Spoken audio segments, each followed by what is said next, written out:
Good evening, students. How are you? Good evening, Hitesh, Sudhanshu, Akim, Jaya, Kartik Ram, Maman, Rafiq Bhai, Pooja, Aini, Kartik Gupta, and every one of you. It seems today your strength is better. So, guys, how was your chapter 4? Hope you have understood all the concepts in detailed manner and minutely relating to risk assessment and internal control. Okay, and it is also great to talk to you again, everybody. Kartik Gupta, Deepak Goyal. So, students, today we are going to start a new chapter, that is chapter 5, Fraud and Responsibilities of Auditor. So, students, fraud, this is a very familiar term, very general term you have heard while reading some magazines, some books, newspapers. You must have heard the term fraud. So before we start, so let me ask you a question, students. How does fraud affect a company, affect an organization? Suppose if some fraud occurs in some company or organization, what can be consequences of that? Can you tell me? What can be consequences of that?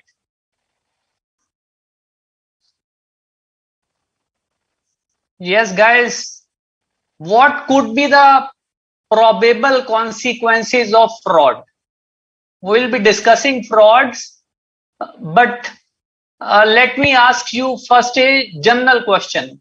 What could be the consequences of frauds in organizations or in companies? Or what could be the consequences of corporate frauds?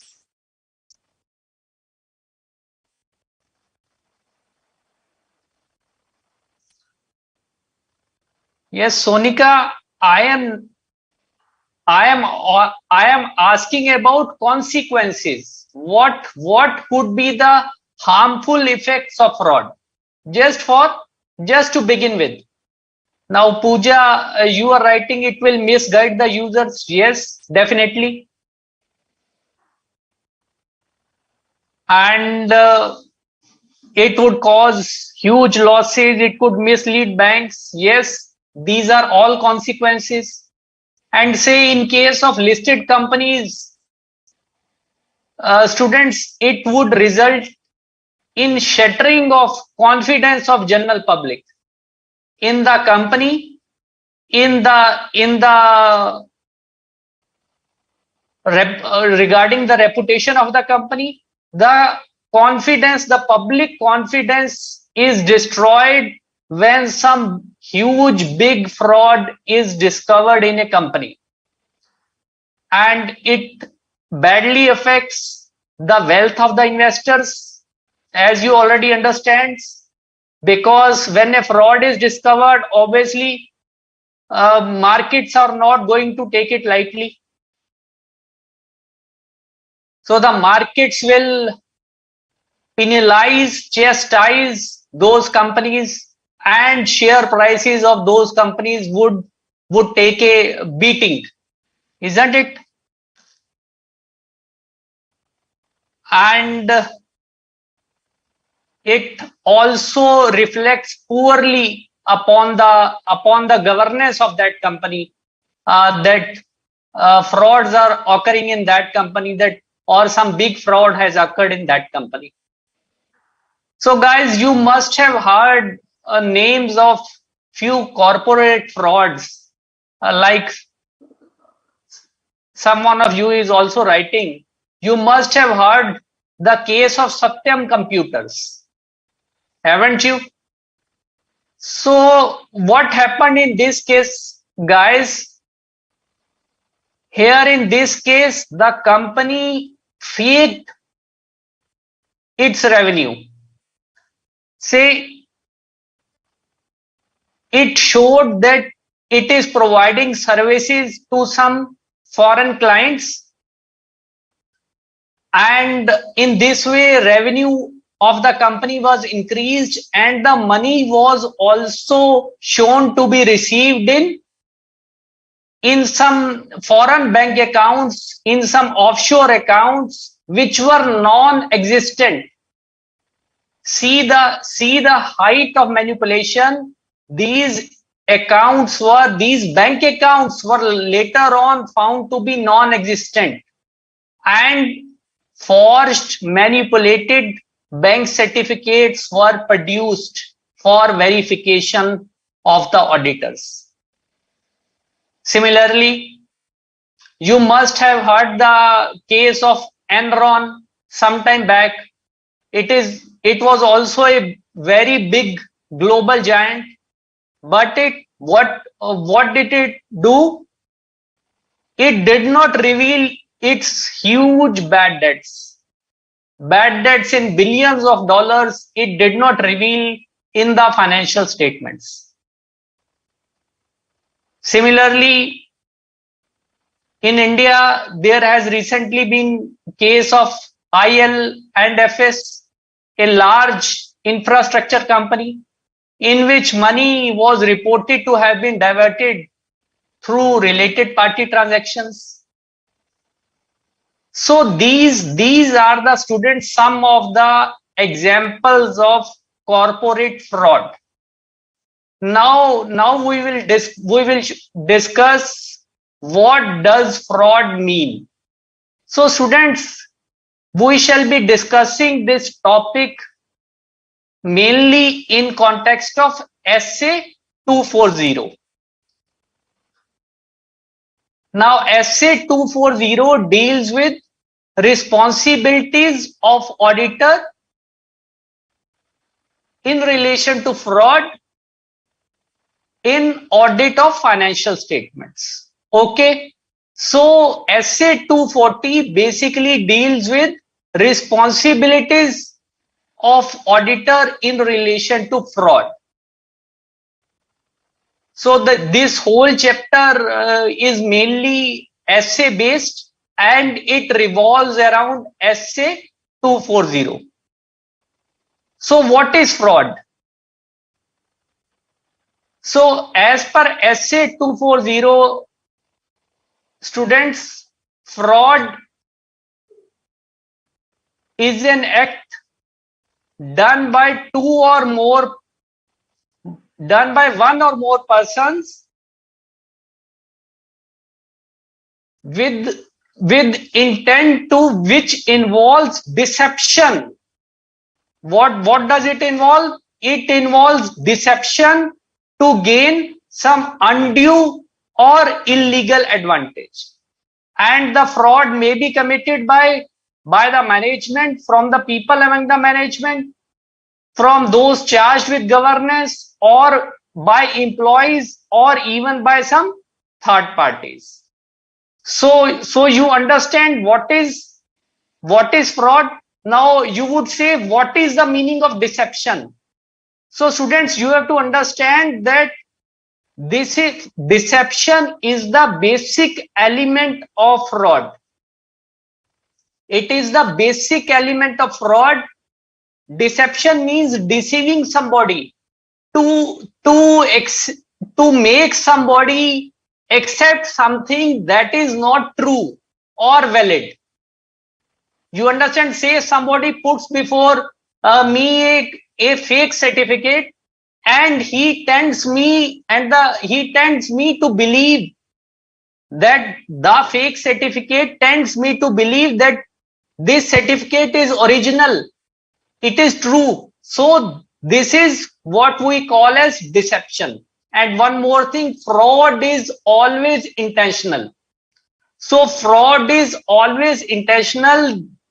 This is the feature which distinguishes fraud from genuine unintentional errors. So what is the difference between errors and frauds? That frauds are always intentional, whereas errors are unintentional. Behind frauds, there could be some planning, some carefully laid down scheme of things to deceive not only higher ups in the management, but third parties, but auditors also. Okay, so you understand, guys, what does fraud mean? Yes, Karthik Gupta, deception, I have already answered to you. Deception means it is derived from the word deceive. So deception means to make somebody accept something which in fact is untrue, false, but it is presented in such way that other person is inclined to believe that it is true, that it is valid. Okay, understood, Karthik? So we will once again go by the definition of fraud.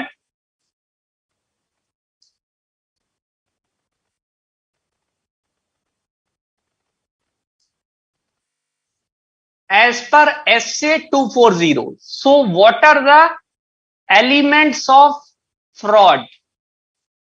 As per SA 240, what are the elements of fraud? Number one, it is an intentional act. So this is what it is distinguished from errors. Errors are unintentional act.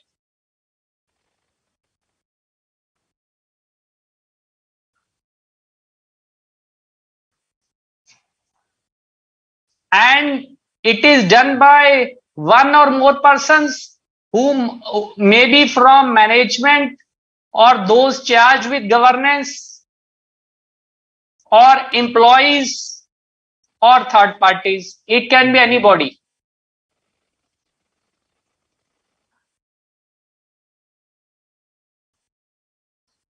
And what is the third element? It involves use of deception. Deception, I have already explained to you. What is the meaning of deception?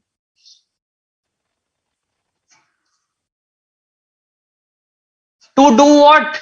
To gain some unjust or illegal advantage.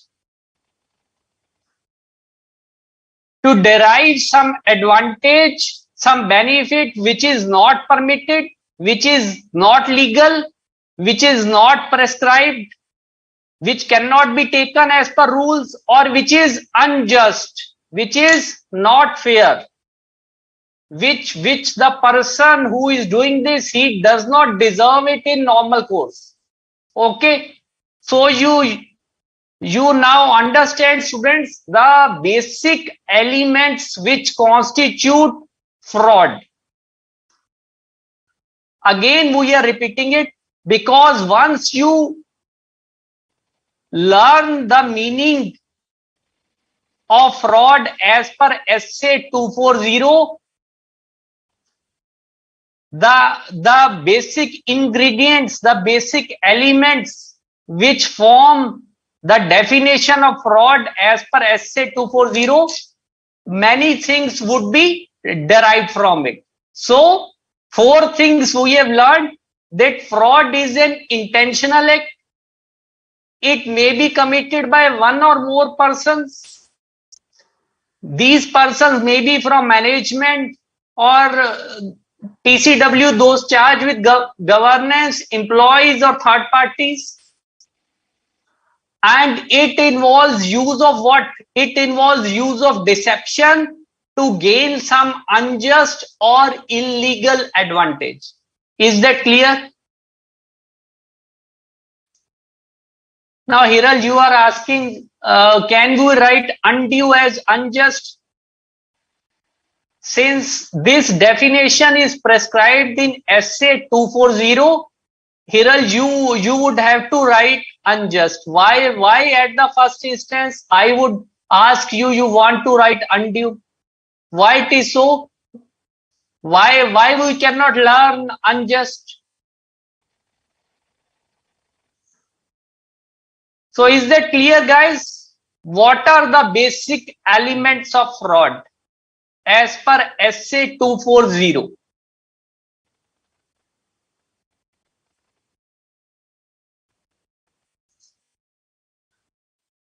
Now, students, fraud can involve two things.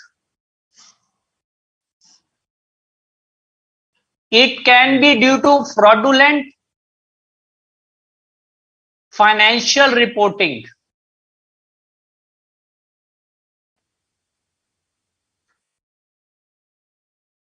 or it can be due to misappropriation of assets.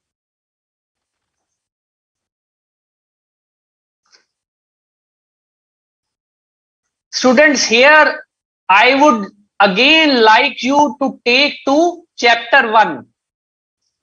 So what was the objective of an independent auditor as per Essay 200? It was to obtain a reasonable assurance that financial statements as a whole are free from material misstatements, whether due to errors or frauds. Now, fraudulent financial reporting can also lead to misstatements, and misappropriation of assets, it can also lead to misstatements.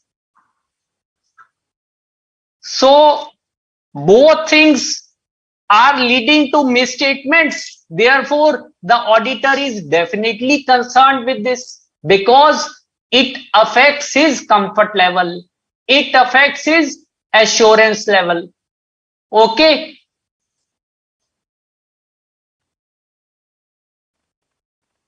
Yes, Rahul, you have to learn it by its words. Yes. It's better if you can learn this definition in today's lecture itself. Okay. So the meaning of these terms, Kartik Gupta, we are now going to study. So keep a little bit of patience. So fraud can arise due to misstatements caused by fraudulent financial reporting and due to misstatements caused by misappropriation of assets. Now, what are these two terms which Karthik is also asking? So, what is fraudulent financial reporting? First, we shall take fraudulent financial reporting. What is fraudulent financial reporting?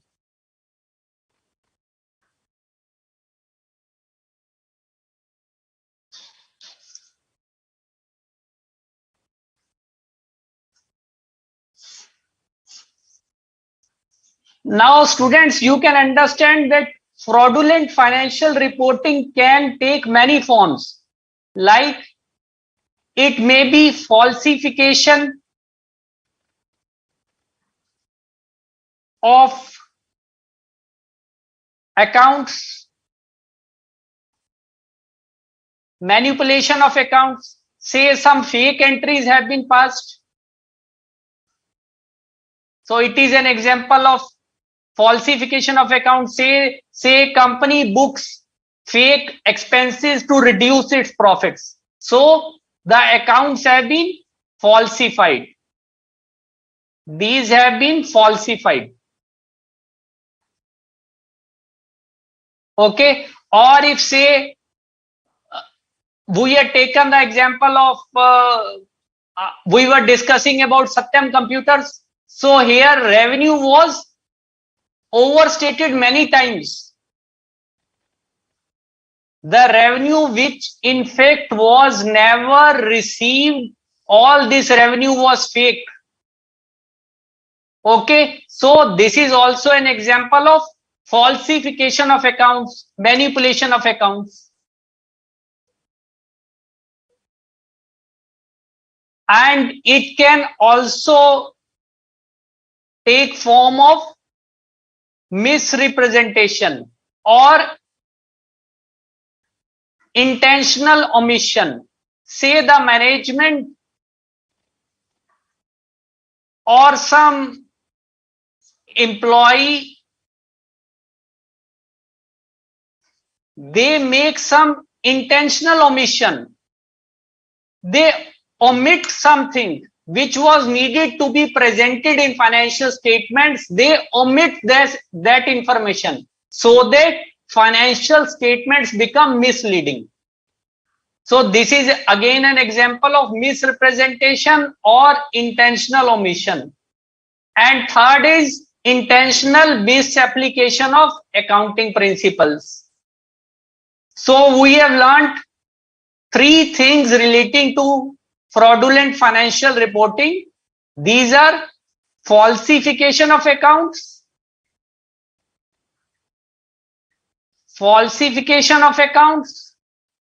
Number two, we have learnt about misrepresentation or intentional omission. It should be intentional. It has been done deliberately. Okay. And third is intentional misapplication of accounting principles. It means that accounting principles have been wrongly applied deliberately in a planned manner to commit a fraud to get the desired results.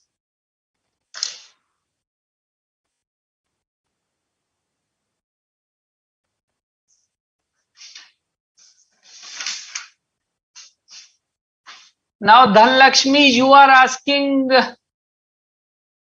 why in this chapter it is written the word regard, in this regard, and what does it mean? So there is nothing unusual, Dhanlakshmi. Why you are asking it? The chapter name is Fraud and Responsibilities of Auditor in this regard. It means that this chapter, this essay 240 deals with how the auditor should report a fraud. What are his responsibilities in relation to fraud? If he finds that a fraud has occurred or it is being committed, then what are his responsibilities? Okay, and it dwells upon these things, which we shall also be discussing later today only. Okay. Yes, Karthik, we can say that when financial accounts are manipulated, we can say that management assertions are manipulated, because in the financial statements, the management is making assertions. All items in the financial statements relate to some or another assertion. So if the accounts are manipulated, so definitely it means that assertions made by the management are manipulated. That is a logical inference of that.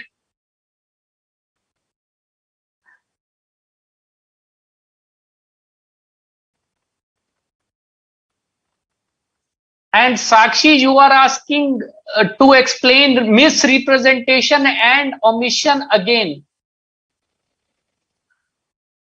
Yes. So misrepresentation or omission means Sakshi, say some information is required to be disclosed, and the management knows that this information is to be disclosed,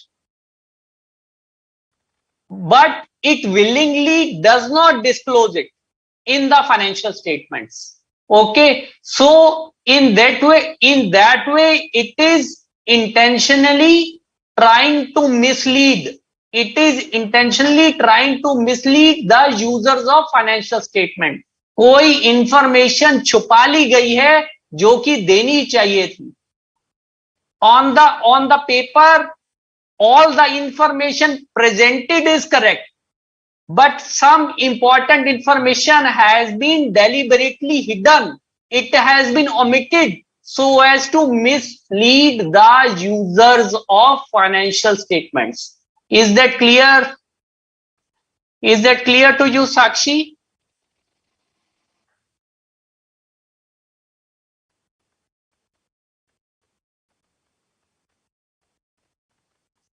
So Rahul, you are asking what does manipulated means?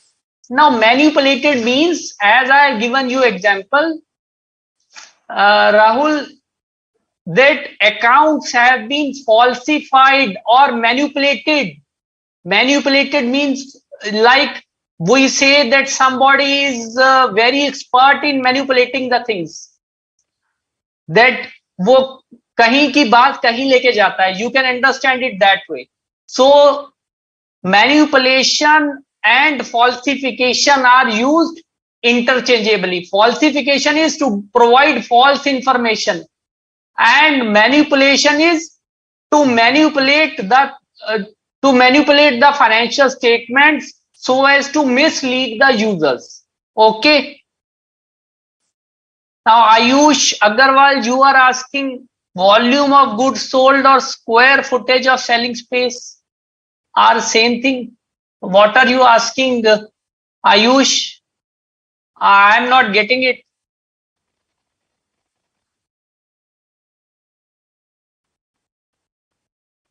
Yes, Ayush, I think this you are asking from your chapter 4. Volume of goods sold or square footage of selling space. So you must have read, this is in the context of analytical procedures, where some example has been given, I think, in your module, that auditor, while carrying out analytical procedures, he can check it with the square footage of selling space. Like this type of example is there in your module. Am I right, Ayush? Is it the same thing that you are asking?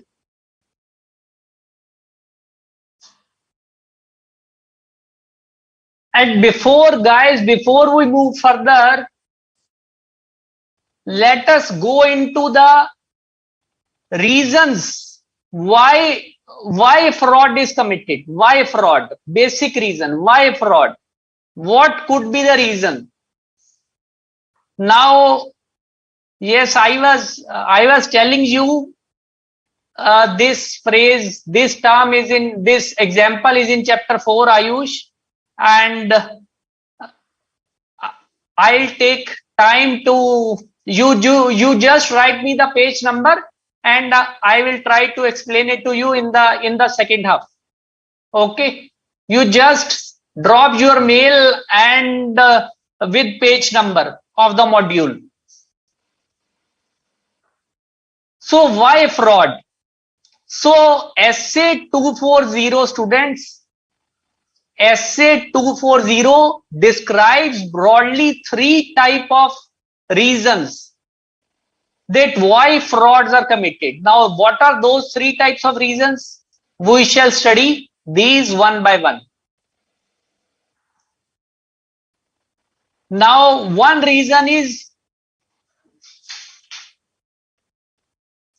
incentive or pressure.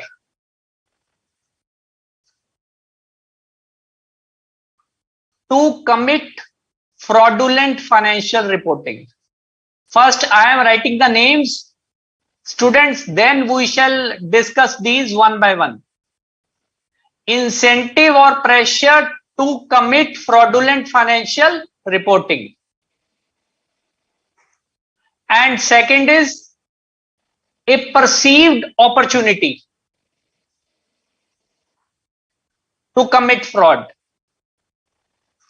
So guys, what I am writing you, if you can remember these key words, then whole thing you can write from your own if you understand meaning of these three terms. Third is rationalization of acts. Attitude of rationalization of acts. Now, what do these things mean? Incentive or pressure to commit fraudulent financial reporting. Now, students, you have to understand that management or those charged with governance, they might be under pressure to present some rosy picture of their account books. This could be due to a variety of reasons. Say, the company knows that it is going to bring IPO next year, so they would try to show profit in the healthy profits in the current year, and so there would be pressure on all levels of management to boost profits. Okay, so in this way they might be doing some things which are not ethical, and they might engage in unhealthy practices and might commit fraud. Like, say, they might overstate their revenues. In fact, like we have taken the example of Satyam Computers. So what the company did, they overstated their revenues. When the revenues were not actually there, they overstated their revenues. So similarly, some company might be under pressure to overstate its revenue and thereby increase its profits. Okay, or there might be some unhealthy competition in the market. Okay, so they might try to show better results than their competitors. It can also be the reason. So this is what we mean by incentive or pressure to commit fraudulent financial reporting. And second is perceived opportunity to commit fraud. Say if a person is there in the management and he knows that he can get away with the controls which have been devised to prevent the fraud, and he would not be caught. He is in such a position. So what does he see? He sees an opportunity, mocha. So he sees an opportunity in these things and he commits fraud. Okay. And third is attitude of rationalization. It simply means, you can understand it that way, that some people have an attitude of dishonesty. Okay, whatever you tell them, they are not ethical. They are bound by an attitude of dishonesty and unethical values. So they always try to rationalize their acts. वो कहते हैं ऐसा ही होता है. You might have heard this term in India, very familiar terms, कि साहब ऐसा ही होता है, यहाँ तो ऐसे ही चलता है. So this chalta hai attitude. This you can make in your minds. What do we mean by attitude of rationalization? That they try to rationalize every wrong which they are committing. फिर क्या हो गया? ये तो ऐसा ही होता है. Like if some employee, say I am giving you a very small example, not of fraud, but of dishonesty. Say if some employee goes for traveling. The company sends him to some outstation travel visit in connection with the work of the company. So it would be tendency of some of the employees always to book some fake expenditure or to increase their travel bills. So what is this kind of attitude? And they do not grudge this type of attitude. They always try to rationalize it कि ऐसा ही होता है, इतनी बड़ी company है, क्या करे. They would give excuses, they would invent their own reasons.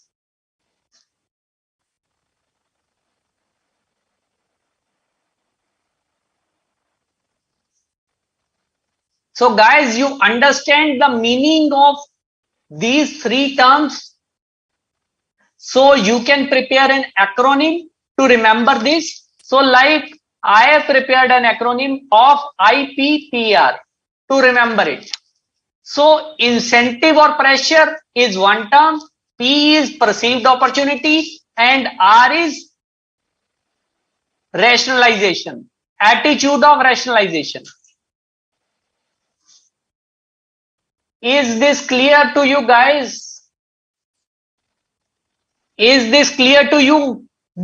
Basically try to gain basic understanding of what I am trying to say. General things but worded in the language of auditing. Again the same things. General things which you understand, which you already know, but this you have to remember and learn in the technical language, in the language of auditing, in the language of SA 240.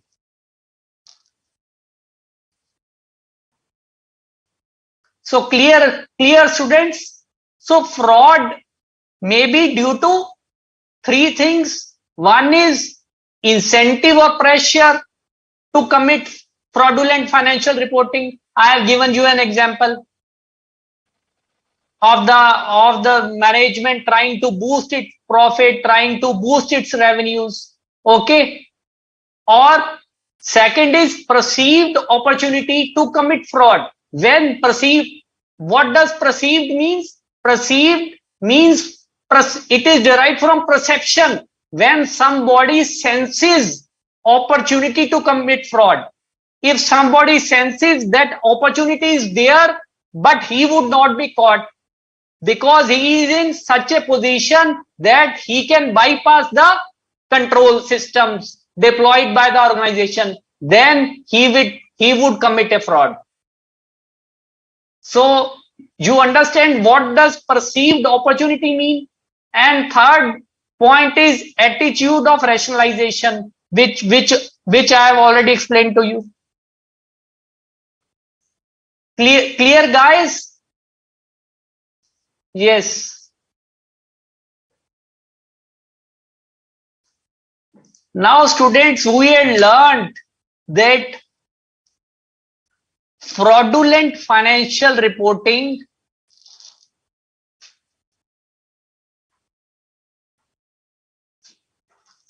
can be done by manipulation of accounts, manipulation, falsification of accounts, intentional omission, and intentional misapplication of accounting principles.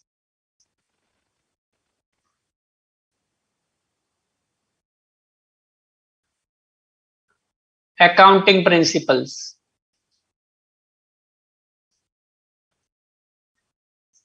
Now we would here learn something more about false manipulation or falsification of accounts.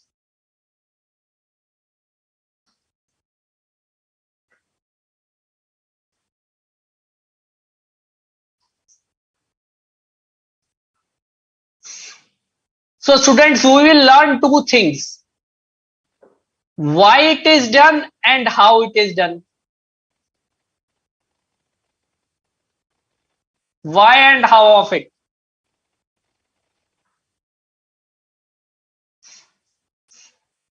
So first we shall see why it is done, why some of the reasons why falsification of accounts is done, why falsification or manipulation of accounts. Yes, students, any reason which you can think why accounts are manipulated? Why accounts are manipulated? Why accounts may be manipulated? Could you list some reasons? Yes, guys. One reason could be, one very common reason could be to lower the tax liability.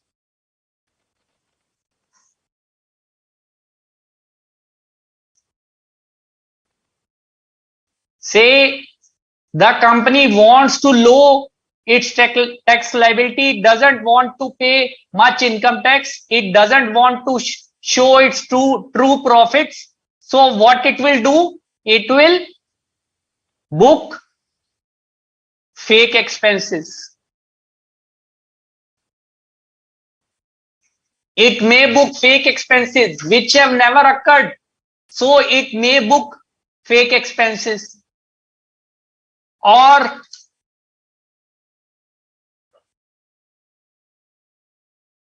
it may understate its revenues.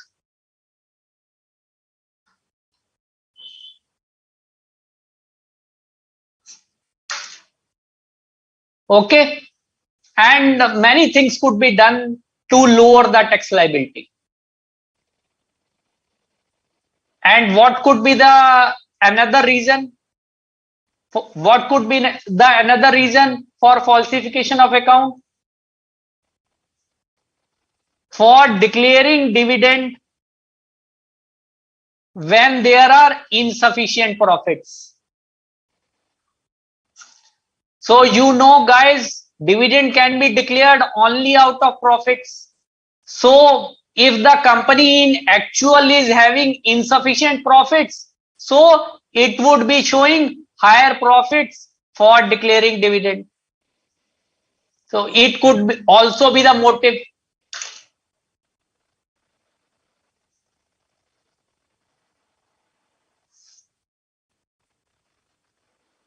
Okay, or there can be a reverse case also.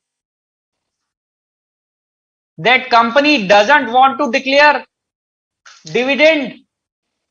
There is adequate profit. So the company would try to lower its profit. It doesn't want to declare dividend. So similarly, there could be, these are few examples. There can be many other reasons also. And how manipulation is committed, how accounts are falsified. Now we will discuss these. Some of these we have discussed. How accounts are falsified or can be falsified.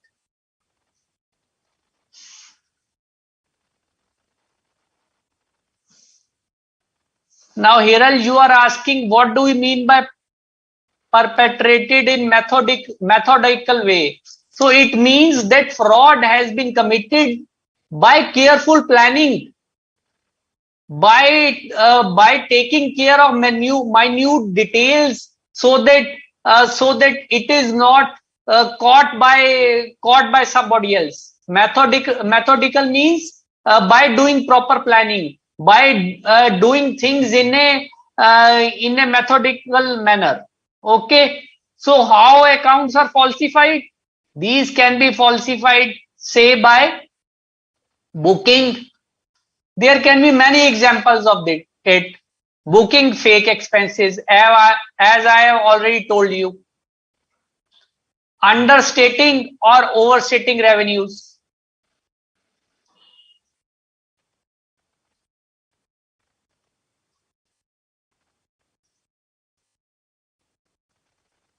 Okay. And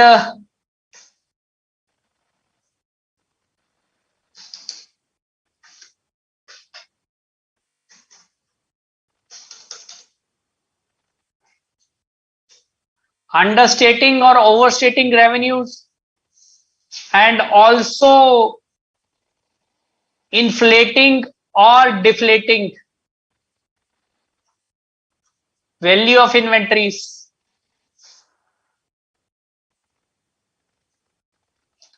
Value of inventories.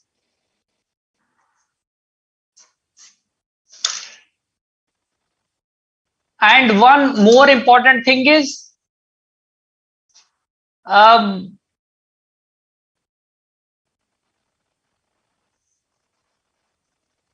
charging items of capital expenditure to revenue and revenue to capital, vice versa.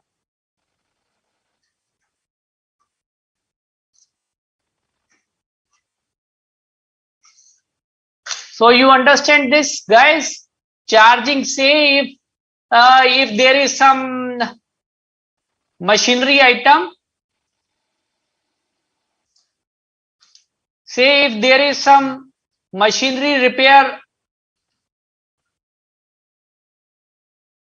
expense of 50 lakhs and I charge it to the machinery account.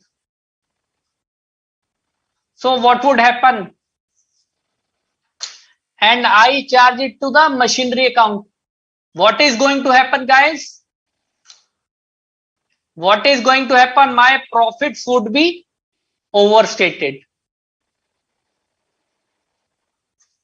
Profits would be overstated. Because the figure of machinery repair expenses account, say of 50 lakhs, this should have gone into the expenses head. It has been debited to asset account. So profits would be inflated. Profits would be overstated. Or say some machinery item has been deliberately shown under the machinery repair expenses, then it would lead to lowering of profits. Deliberate lowering of profits. जानबूझ के किया गया है. Students, what distinguishes fraud from error is that fraud is always an intentional act, whereas error is an unintentional act. This you should be very clear. Okay. Okay, guys. So you understand how accounts are falsified. We have discussed some examples how accounts are falsified.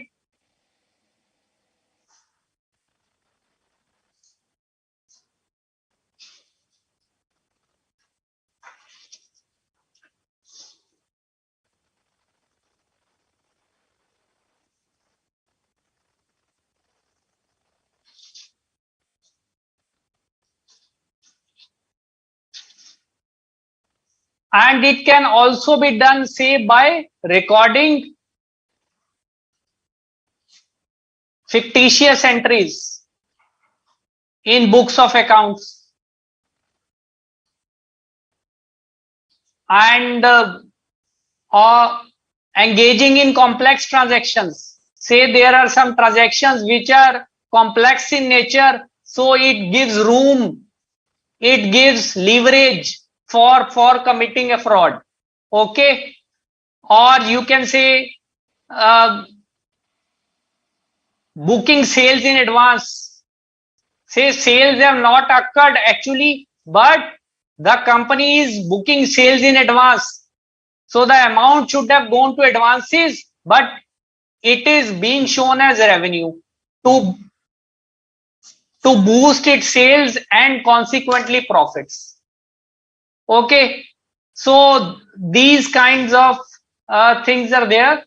So students, at this stage, we shall quickly go through your module also before proceeding further. So what does your module say?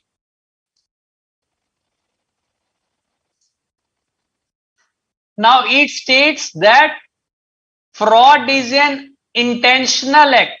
Again, important thing, intentional act done by one or more individuals among management, those charged with governance, employees or third parties, involving the use of what? Deception. That is very important. Involving the use of deception to obtain an unjust or illegal advantage. So this is clear, students? And one more important thing is that the auditor is concerned with fraud that causes a material misstatement in the financial statements. So two types of misstatements are relevant to the auditor. One is misstatements, both are misstatements resulting from the fraudulent financial reporting and misstatements resulting from the misappropriation of assets. These are two things. Okay.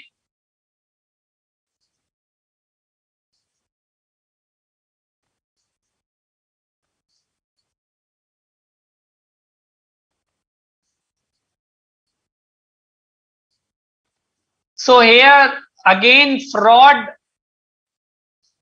involves what? It involves incentive or pressure to commit fraud, a perceived opportunity to do so, and some rationalization of that. These you can learn by preparing an acronym IPPR, incentive or pressure to commit fraudulent financial reporting. When management is under pressure to meet its earning target or financial outcome. And this is when an employee senses opportunity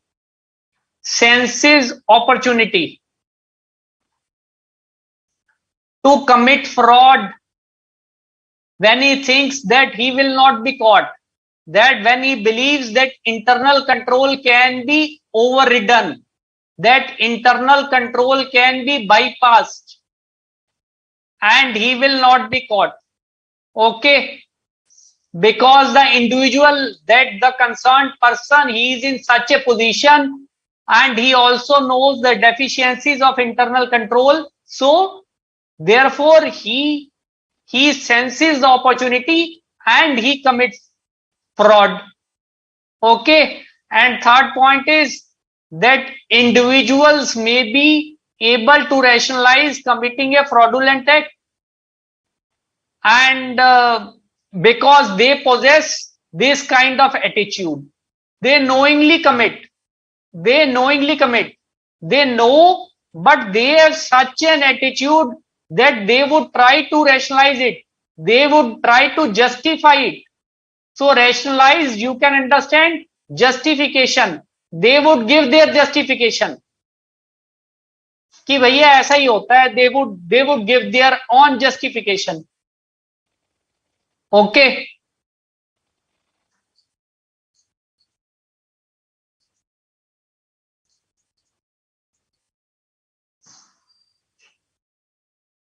So what does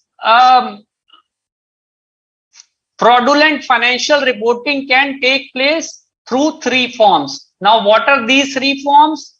These are manipulation or falsification of accounts, misrepresentation or intentional omission, intentional misapplication of accounting principles. Okay. So manipulation of accounts, why it is done? Why manipulation of accounts is done? Why manipulation of accounts is done? To avoid incidence of income tax or other taxes. This we have discussed. For declaring a dividend when there are insufficient profits. To withhold declaration of dividend when there is adequate profit. For receiving higher remuneration where managerial remuneration is payable by reference to profits. Very simple. You understand that in case of public companies or listed companies, the managerial remuneration is paid with reference to profits. There is a cap. Okay. So to receive higher managerial remuneration, higher profits may be shown. Okay. And how this is done? How this is done? how the accounts are manipulated. These are some of the examples given, like inflating or suppressing purchases and expenses. So when I suppress my purchases or expenses artificially, okay, so my profits would be increased. My profits would be inflated artificially. Or inflating or suppressing sales and other income. Similarly, if I increase my sales artificially, then profits would be boosted artificially. If I suppress my sales or suppress other items of income, my profits would be artificially deflated. Inflating or deflating value of closing inventories, same thing. Failing to adjust outstanding liabilities or prepaid expenses. Now, if you do not make proper provision for liabilities, then obviously you are inflating your profits, because the expenses which should have been booked by creating the liabilities, these have not been booked. And charging items of capital expenditure to revenue, or by capitalizing revenue expenses. This we have already discussed by taking example of machinery repair expenses and machinery account.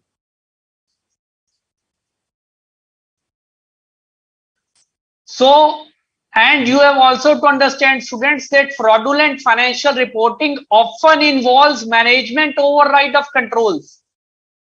So, obviously, the internal controls are there. So, unless these internal controls are bypassed, unless these are overridden, fraudulent financial reporting cannot occur, because the system in place would be such that to give a reliable financial information. But it is only when the controls which the management has devised, these are bypassed, these are overridden, that fraudulent financial reporting can occur. So what are the examples? This can be done by recording fictitious entries, okay, like we have discussed, delaying or advancing recognition of, say, of certain revenue items, inappropriately adjusting assumptions, making your own judgment about assumptions. So what the accounting standards say, or some accounting principle requires, they do not follow it, but they make their own judgments, not disclosing facts, engaging in complex transactions, etc. Okay, students, is that clear? Is that clear, guys? Yes, guys, there is some problem in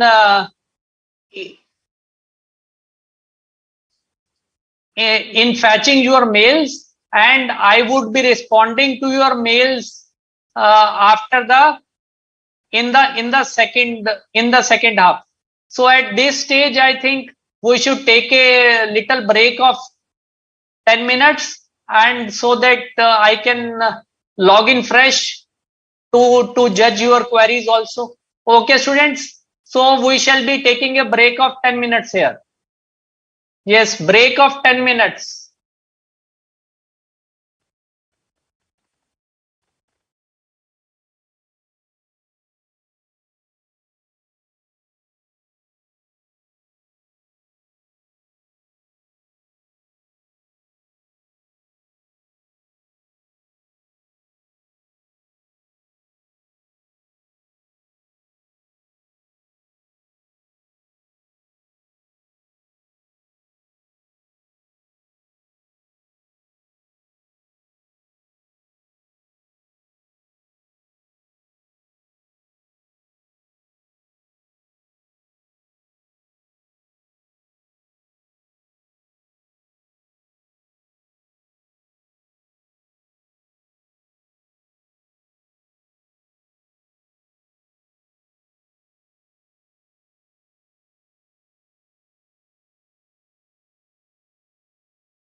Yes.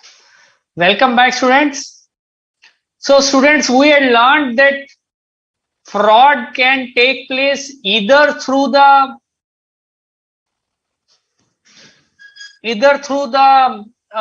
through the manipulated financial reporting or through the misappropriation of assets. So, misappropriation of assets can take place. It can take the form of misappropriation of goods or defalcation of cash. So, students, what when we say that assets have been misappropriated, it means that assets have been taken away for use. Say, you can understand it that way.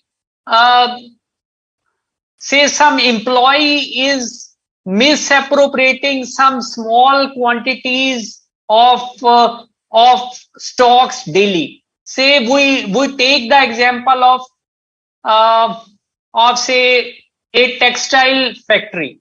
Okay, a textile company which is engaged in manufacturing of small pieces of rugs. Okay, so the employee also carries some bag with him.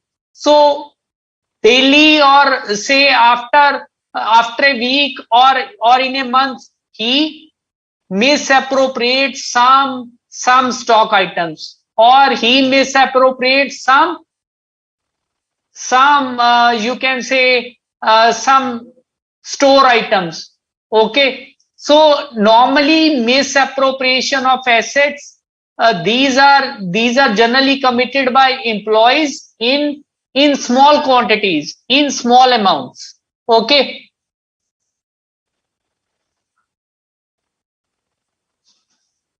so the example which we have done, it is an example of stealing physical assets. So कोई employee अब plant तो उठा के लेके नहीं जाएगा, building तो उठा के लेके नहीं जाएगा, he would steal something. He would physically steal something, some quantities in small items. Okay. Okay, students, is that clear? Or and this can take the form of misappropriation of goods, like the example I have given to you, or it can be defalcation of cash. Now, what does defalcation of cash means? It means embezzlement. Embezzlement of cash, taking away of cash, चोरी करना, stealing cash, or embezzling, gaman karna, you can say. Gaman, Hindi word is gaman. Okay. So we shall be discussing all these things from your module.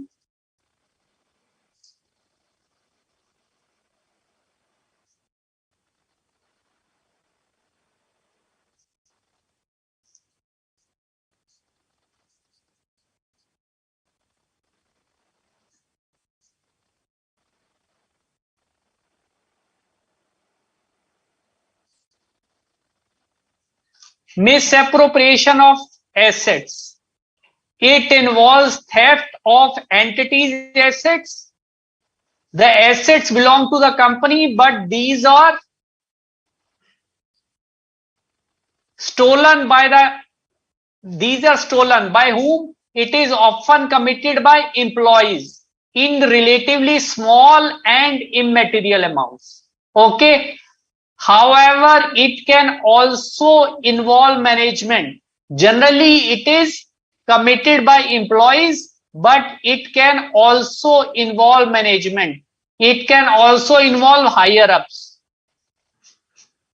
Okay. So how it can be done? Like embezzling receipts. For example, money is received from a customer and it is not credited to the account of that customer, but it is credited to to some account which is already written off, or to some personal account. Okay. Second is stealing physical assets. Chori karna, this we have already considered, like stealing scrap for resale. Like in normal manufacturing process, some scrap is always generated.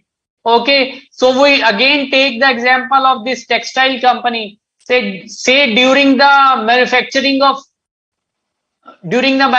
of rugs, some waste yarn is always there. So the this kind of waste yarn, this can be sold without coming into the books of accounts by collusion of some of the employees. So this can be example of stealing physical assets,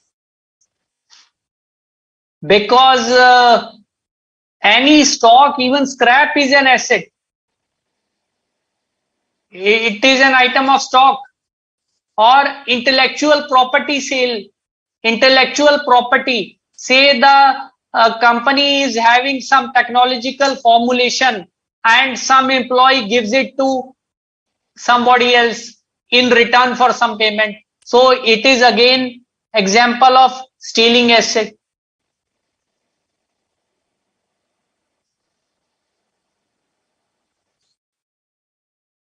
Causing an entity to pay for goods and services not received. Say sometimes it may happen that the company has not received the goods, but the payment is made to some fictitious vendors. Okay, or payment is made to some agents involved during the transaction. Say the company is purchasing some goods from a vendor, and the price of those goods is artificially inflated, and some employees and agents, they get their commission in it. Okay, so the company has not received any goods or services of that amount, but it is paying for those goods or services. Aradhana Avasthi, you are asking, what does embezzling mean? Embezzling, to take away, embezzling cash. This term embezzlement is used normally with cash. It is normally associated with cash. We say that some employee has embezzled cash. It means that he has misappropriated cash. He has taken away the cash, or he has done some transaction so that the cash which rightfully belonged to the company, it has been personally taken by him. Is that clear to you, Aradhana?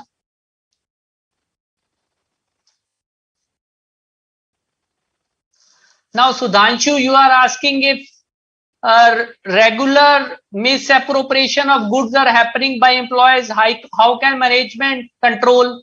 Yes, that is why there are control systems. That is why there is internal control. This is the use of internal control. The management would be for creating such a system that these type of activities do not happen. But if frauds happen when the employees or somebody else, they are able to bypass those systems, those controls. Say there, like we were discussing the example of stealing some low value stock items. Say the management has devised a system whereby whenever employees goes out of factory, he is frisked away. Okay, his all belongings are checked, his bag is checked, and then he is given permission to go outside the factory. So but if say security guard or the person responsible for the security, he also colludes with the employee, then this control is bypassed. Okay, clear?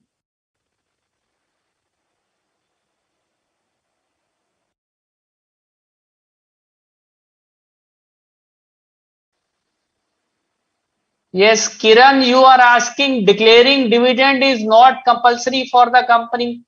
Then if the company has adequate profit and it does not declare dividend, how they are manipulating account?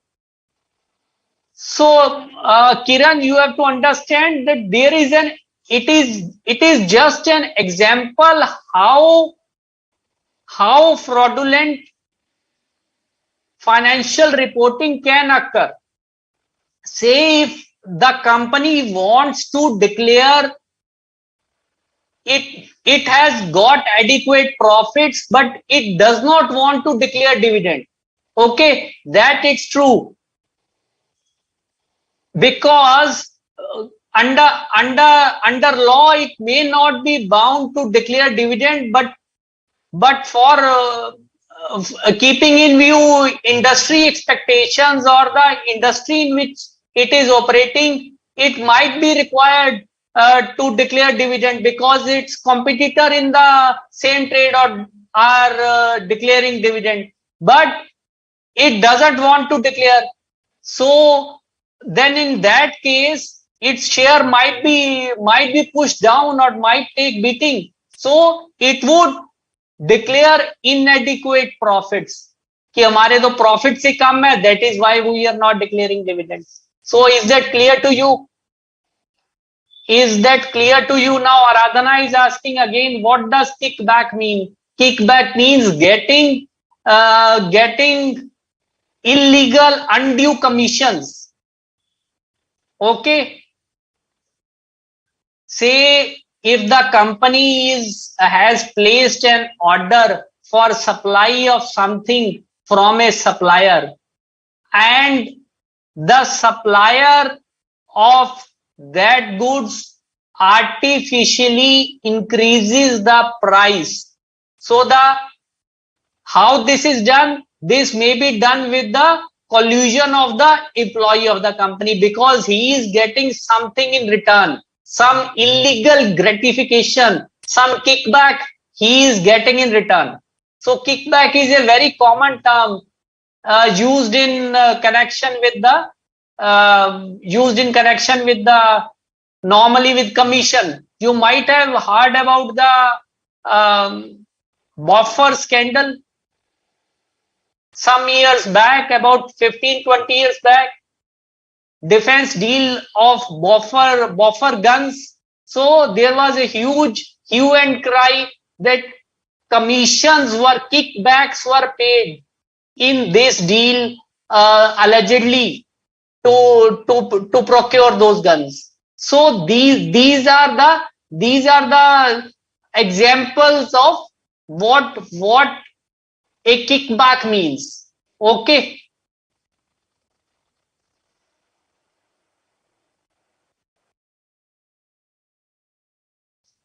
Now, Hiral, again you are asking the same thing. Why fraud is committed for declared dividend when insufficient profit? Now, question is not of insufficient profit. Question is of fraudulent financial reporting, that actually profits are there, but the company is booking fake expenses to show insufficient profits. Those transactions of fake expenses are by themselves fraudulent because these are non-existent. So the profits have been reduced artificially. Okay. Clear, Hiral? Using an entity's assets for personal use.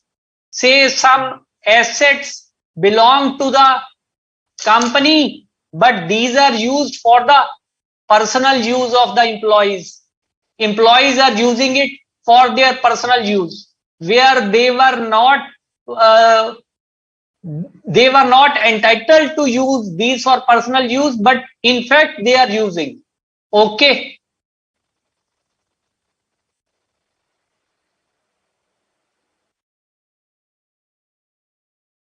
And misappropriation of goods.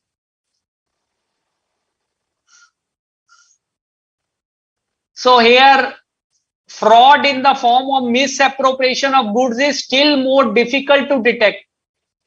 For this, management has to rely on various measures. Like I have given you an example of small stealing of small quantities. So what the management has to do? It has to devise the proper control system. Okay, it has to devise the proper control system, a system of periodic checks, and there must be rules for allowing persons inside the area where goods are kept. There should be external security. So these are very simple things to understand. Like it is saying that even small items like office stationery, these can be stolen. These can be removed by subordinate staff. Say in big companies, even these stationery items, these can be these can carry substantial value. If these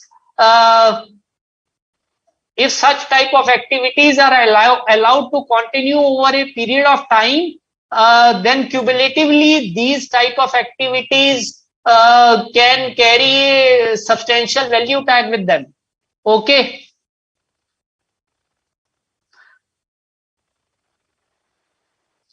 Now, Aditi Tiwari, you are asking how do we develop a questioning mind from the financial statement that fraud is committed. So that is why you have read in chapter 4. That is why this is the purpose of risk assessment procedure. That after having a look at the financial statements, the auditor sees what are the areas which are prone to frauds and errors. What in his perception are the fraud prone areas. So he carries out his risk assessment procedures keeping in mind that. So definitely he has to be alert. The auditor has to be alert during the course of audit at every stage from planning till performance, relating to the possibility of the existence of fraud. Okay, he has to be alert. Now you say, how do we develop? Now this experience of questioning mind, it cannot be developed overnight. It comes through rigorous practical training along with theoretical education and with a lot of insight and experience which the auditor has gained throughout his professional practice. Okay, is it clear to you, Aditi? Now, defalcation of cash. Now, how cash can be defalcated? Now, there are two important ways how cash can be defalcated: by inflating cash payments. Say I am making some employee or 2-3 employees have colluded and they are making payments against fake cash vouchers, against fake vouchers. They are just filling the vouchers and making payments to non-existent person, to ghost persons.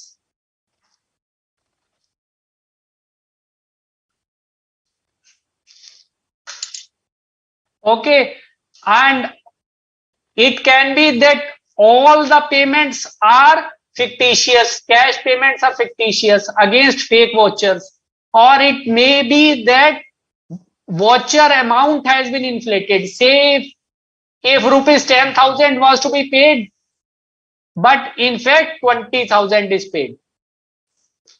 So this is an example of inflating the voucher amount. Okay. Now here are sternus checking of records. Same things. It means that records have to be checked in detail. Simple.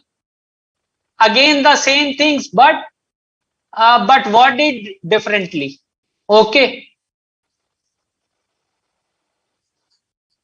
Manipulating total of wage rolls, say excess payments on account of wages is made to some non-existent employees, dummy workers. The worker does not exist, but the payment is made. So it is an example of payment to dummy workers. So what does happen in such a case? In such a case, the wage expense has been increased fraudulently. Fake expenses have been booked. So when fake expenses have been booked, we know that accounts have been manipulated. So it is both an example of inflating cash payment and also falsification of accounts. Cash has also been embezzled this way, and the accounts have also been falsified. And petty cash, again, now this point is nowadays irrelevant because most of the companies are maintaining accounts on systems. And one other thing is by suppressing cash receipts. So one thing is by inflating cash payments, and suppressing cash receipts means that cash which has been received, it is artificially suppressed. Say if the cash receipts of a day are 5 lakh, but in the books it is shown to be 4 lakhs. So this is meaning of suppressing cash receipts. Now how this can be done? How this can be done? Now here guys, this term is important, teaming and leading. Teaming and leading. Now this is a practice of suppressing cash receipts. How it is done? Say if I receive,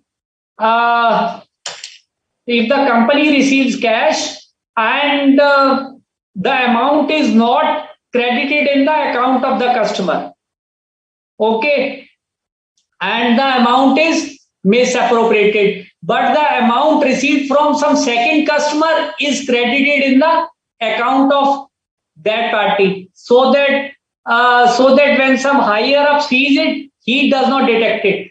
He says, okay, payment is coming, but meanwhile that amount has been misappropriated. So in this way, this cycle keeps on going. So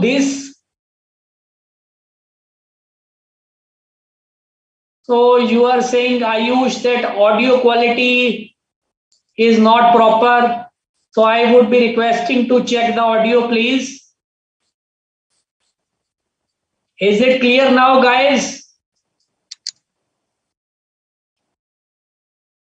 Is it clear? You are able to hear the audio? Audio and video is clear, guys? Please let me know if the audio.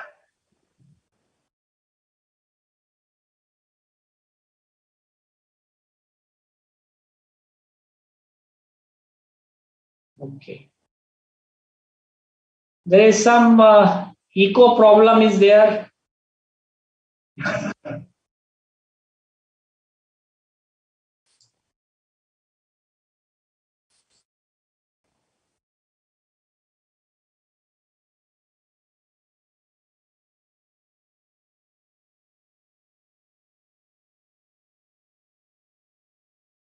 Some of you are saying that it is perfect, and some of you are saying it is there is some problem. So let us see for few more minutes. So guys, you understand teaming and leading? So when money is received from a customer, but it is misappropriated. And to prevent its detection, the money received from another customer is credited to the account of customer who has paid earlier. So similar operation, similar modus operandi is carried out to prevent being caught. To prevent being caught. So you have to remember that. So you have to remember that the teaming and lading process is a what it is. It is a way of suppressing cash receipt. Okay, guys. So this is important thing to remember that teaming and lading is a way of suppressing cash receipts. Another thing could be not accounting for cash sales fully. Like I had given you an example, say daily cash sales are 5 lakh, but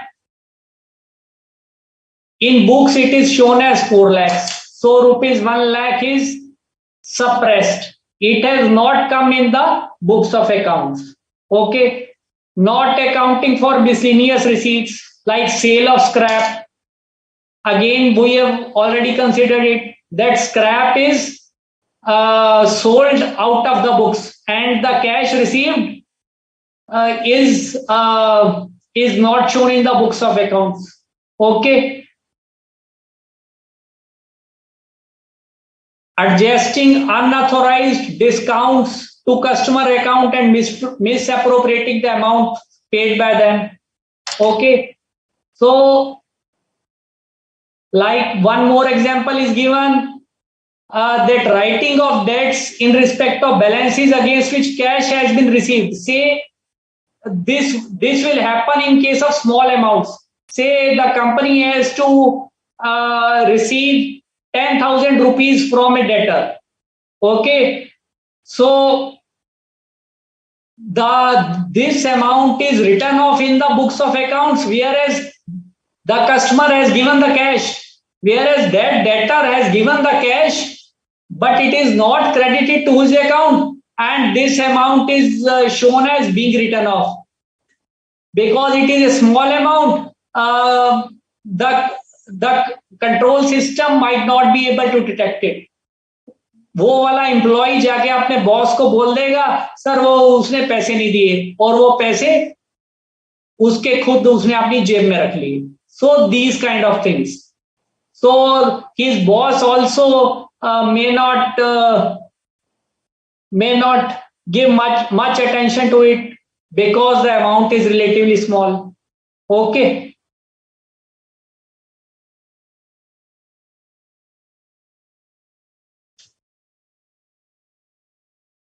Now Hiral is asking again to explain teaming and lading. Hiral, there are 2-3 points to remember and learn and understand in teaming and lading. Number 1, teaming and lading is a method of suppressing cash receipts. It is a way that cash receipts can be suppressed. Cash receipts can be reduced. Now, how it works? It works like this. Say some money is received from a party. Money is received from the debtor. That amount is misappropriated by some employee.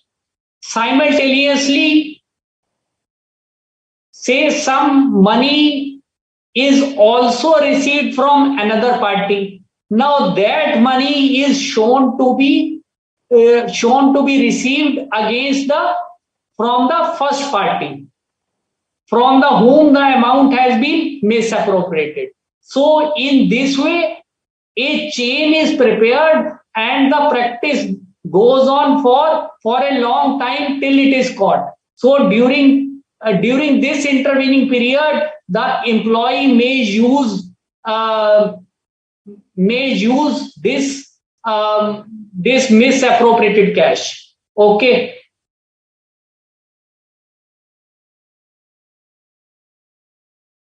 Is it clear? Hiral, is it clear to you? Now, this is one of the very, very important concept in this chapter, guys. Detection of fraud and error, duty of an auditor. First, I will try to make you understand it in a general way.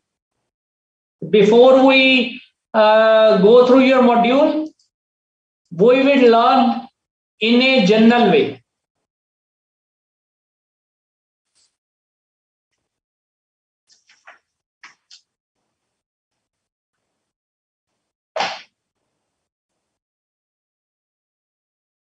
Detection of fraud and error.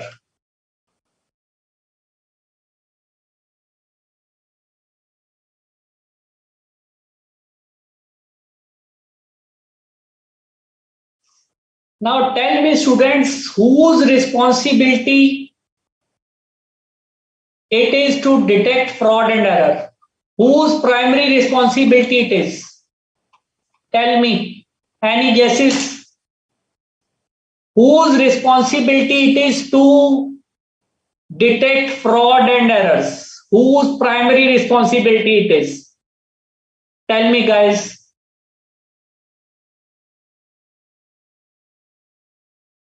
Whose primary responsibility it is?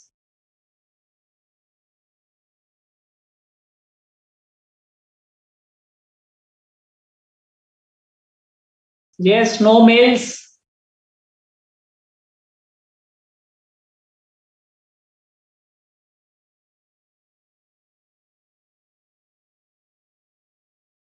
No, guys. Hitesh, Ayush, you are writing auditor? No. Students, you have to understand this basic concept. Again, go to fundas. Whose responsibility was to prepare financial statements? It was of management. Whose responsibility is to devise and implement internal control, proper internal control system? किसकी responsibility है? Management की. So then in consequence to that, primary responsibility किसकी है? कि company ठीक तरह से काम करे, उसमें फ्रॉड एरर ना हो. किसकी है? ऑडिटर की या मैनेजमेंट की? प्राइमरी रिस्पॉन्सिबिलिटी मैनेजमेंट की है. Primary responsibility is of management. Guys, you have to understand this concept very clearly. Preparation of financial statement is responsibility of management. Devising of an internal control system is a responsibility of management. It is a responsibility of management to see that internal controls are operating effectively. And in consequence of that, as a logical step, it is the primary responsibility of management to prevent errors and frauds. The management devises a system that there are little chances of a fraud be committed or little probability of errors being made. Okay, so the primary responsibility of preparing an error-free and fraud-free financial statement is that of management. It is not of the auditor. So this you have to understand and remember clearly, guys, because many a times during exams, practical application related problems are there. So if you remember this concept clearly, fundamentally, then there would be no problem. Okay. Is this thing clear to you guys?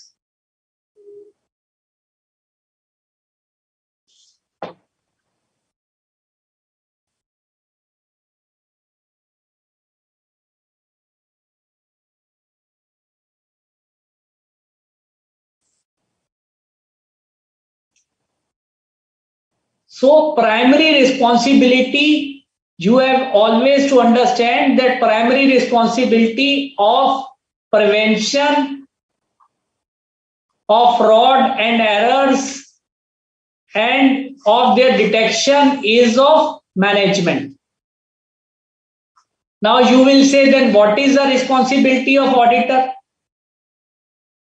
Now auditor, he has to conduct his audit in accordance with SAs, in accordance with standards on auditing.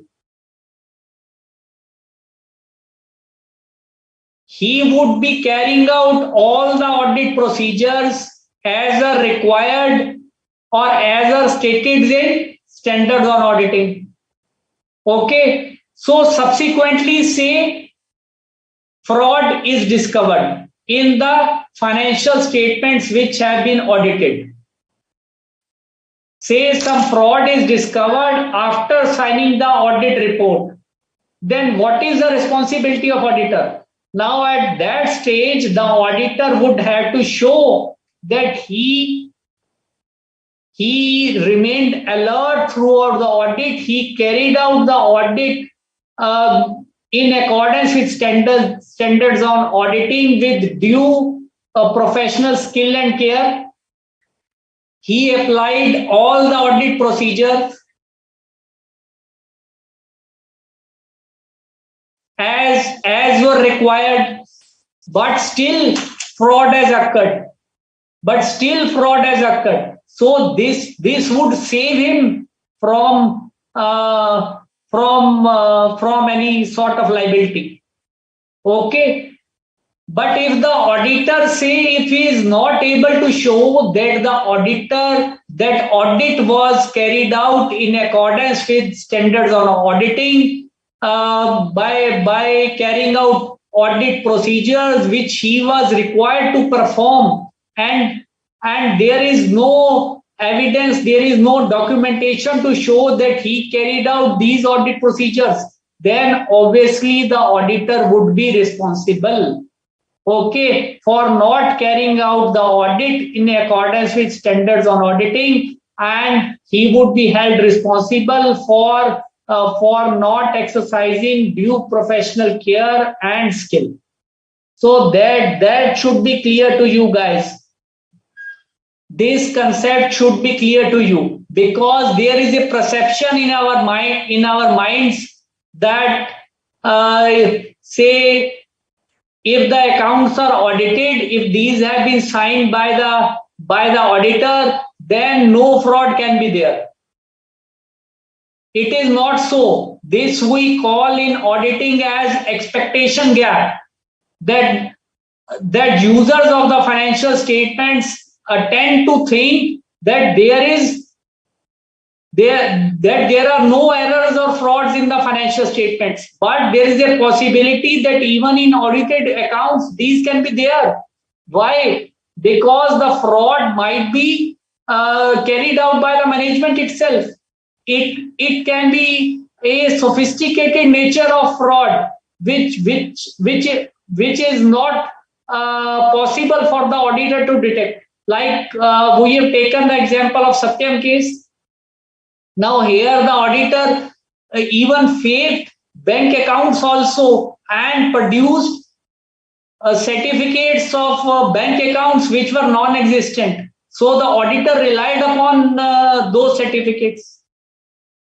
So it is a different matter whether he could have carried out some other audit procedures, because this company was showing huge bank balances, which was way above the industry standards at that time.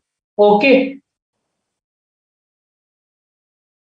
Is that clear to you, students? Responsibility of auditor in relation to fraud.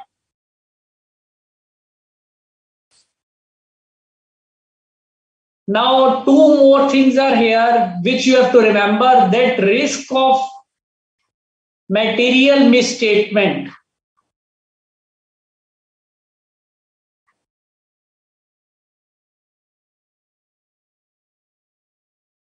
From management fraud. is greater than, remember, is greater than risk of material misstatement from employee fraud.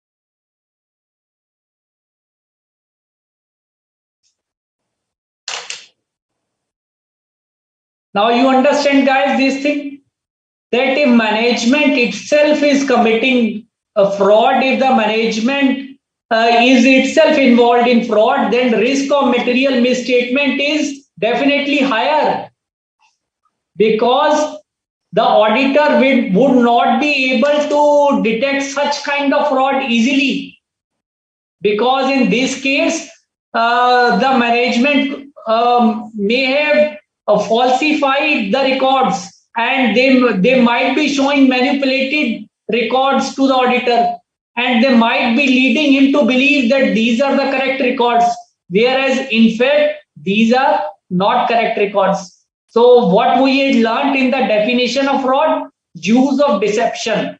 So this is deception.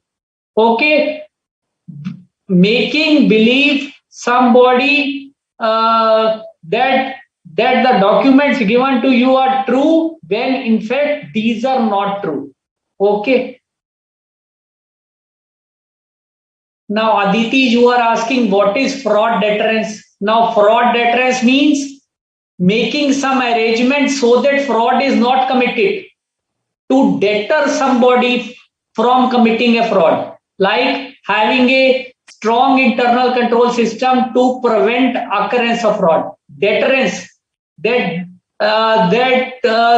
that employee feels twice before committing a fraud, because if control systems are strong, he will be caught. He knows that if he commits fraud, he has sensed the opportunity, but if he commits fraud, he would be caught. If the control systems are not strong, then the employee might be tempted to commit fraud, because they know that they will not be caught. Is that clear, Aditi? Please let me know, is that clear to you, Aditi?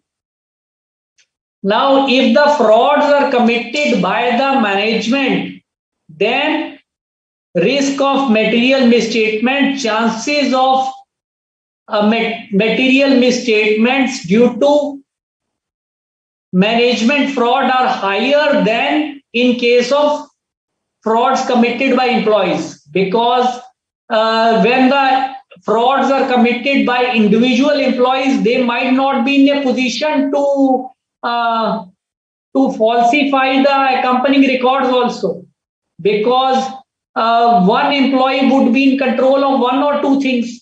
All things would not be in his hands. But if the management is itself trying to commit a fraud, then they have whole the system at their disposal. Okay, so they have whole system is at their disposal, and they can manipulate, they can falsify the records, and they can commit fraud. So is it clear to you, students? This is also a very, very important point. It's a very, very important point, that risk of material misstatement from management fraud is greater than risk of material misstatement from employee fraud.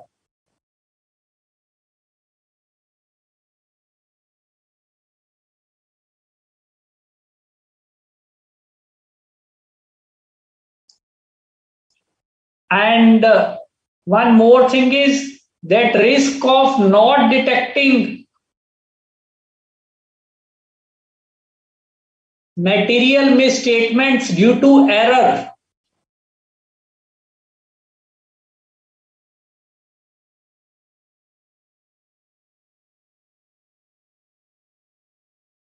Due to fraud is higher than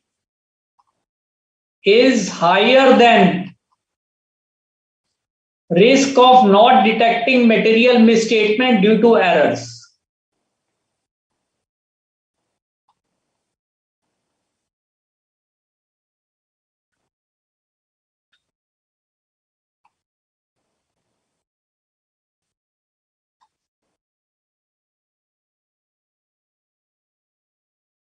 Why? Now you would say why it is so? Because errors do not involve a planned scheme of things. These are always unintentional, whereas frauds are always intentional.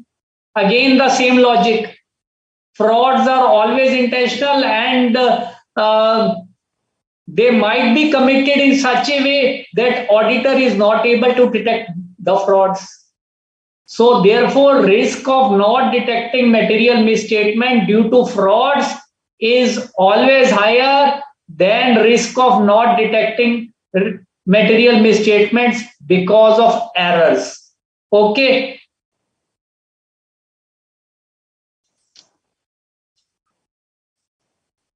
So is it clear to you, students? Now we will see what is there in your module.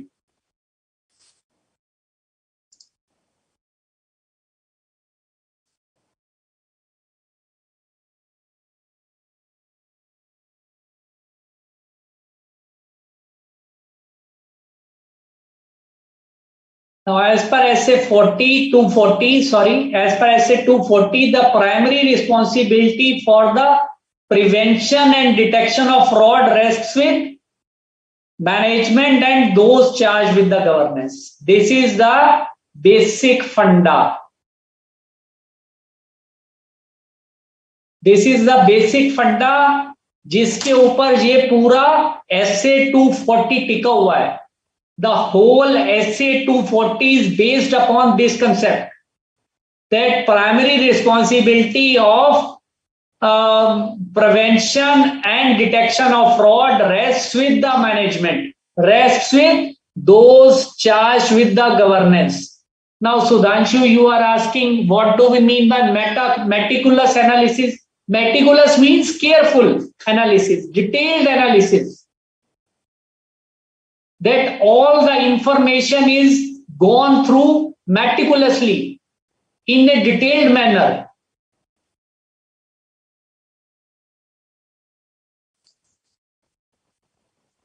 So therefore it is important that management places a strong emphasis on fraud prevention, which may reduce opportunities of fraud to take place, and fraud deterrence. Fraud deterrence I have already explained to you, which could persuade individuals not to commit fraud because of likelihood. Say if some employee knows that if he commits fraud, he will be caught, then he would definitely not commit fraud because everybody loves his job. So nobody would like to lose his job unless the incentive is too much. Okay.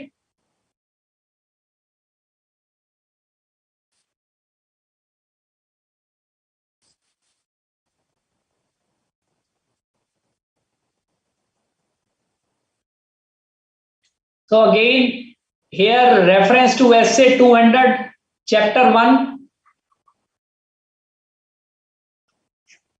that an auditor, while conducting audit of financial statements, is responsible for obtaining reasonable assurance that financial statements as a whole are free from material misstatements, whether caused by fraud or error. Okay. But there is unavoidable risk that some material misstatements will not be detected, even though audit is carried in accordance with essays. Why it is so? Due to inherent limitations of audit. Due to inherent limitations of audit.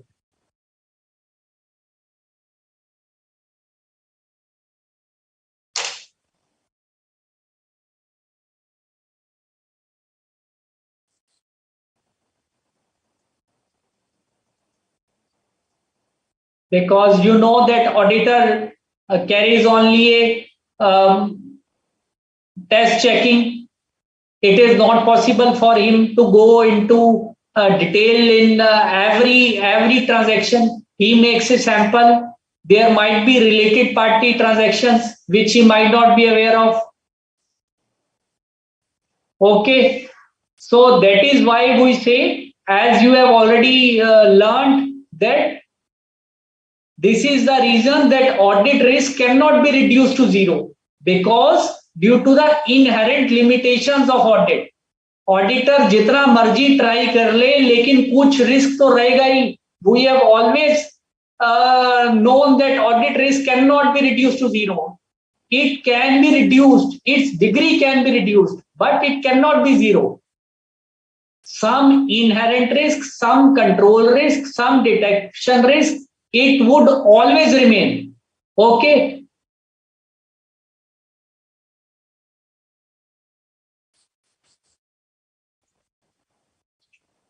And the risk of not detecting a material misstatement resulting from fraud is higher than the risk of not detecting one from error. This we have already discussed, because frauds would involve carefully organized schemes. Carefully organized schemes.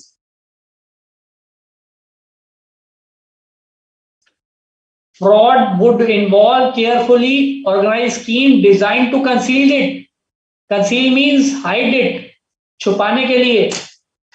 Okay, such as forgery, failure to record transactions.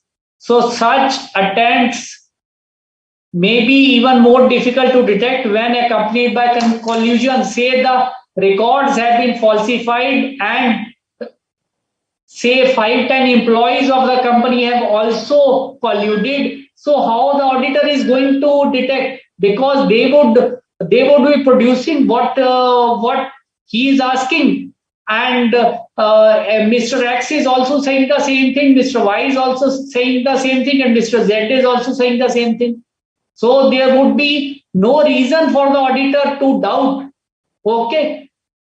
So in this way, fraud can be committed. That is why we say that risk of not detecting a material misstatement from fraud is greater, is higher than risk of not detecting material misstatement from errors, because errors can be detected and caught relatively easily, because there is no planning behind it. Okay, so when the auditor would be performing his procedures, so any misstatements due to errors, these would be immediately come to his attention.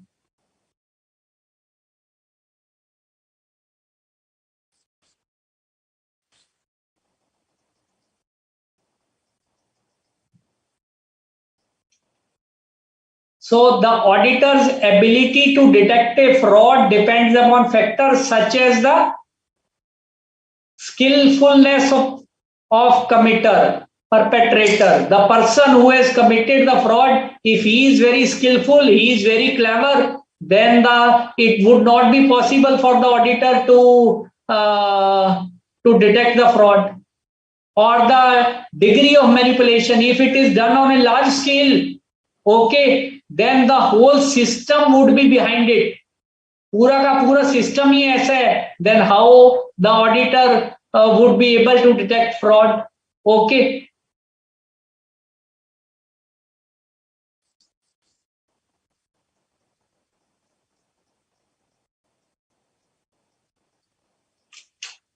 Further, the risk of the auditor not detecting a material misstatement resulting from management fraud is greater than for employee fraud. This already discussed. We have already discussed it, because management is in a position to manipulate accounting records, present fraudulent financial information, or override control procedures. Whereas employees and individual employee would not be in a position to override all the controls. Only one or two controls might be in his hands, or these controls might be at his disposal. But at the disposal of management, it is the whole system, it is the whole control system. Okay, so therefore it is said, therefore we say that risk of not detecting a material misstatement from management fraud is greater than for employee fraud.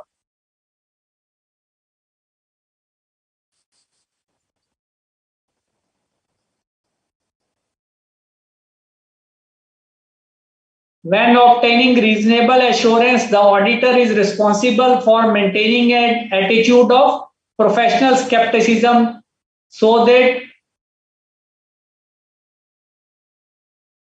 his audit procedures are designed for detecting errors and frauds. Okay.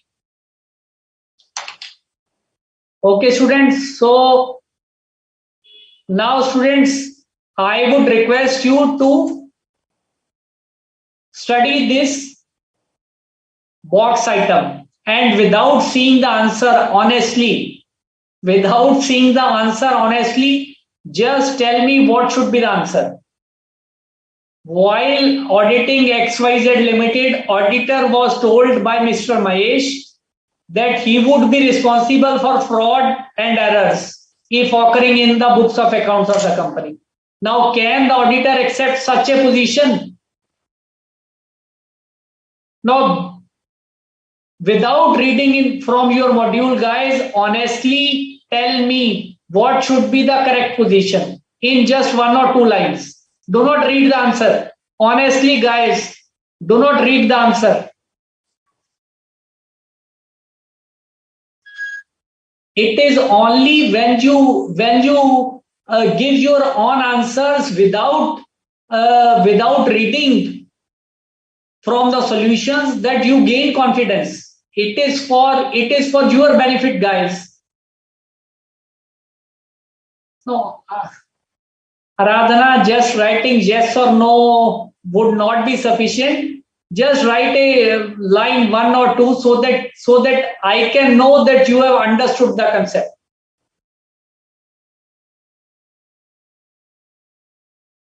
So the CEO of the company says to the auditor that you would be responsible for frauds and errors during the course of audit. Is this approach correct or not?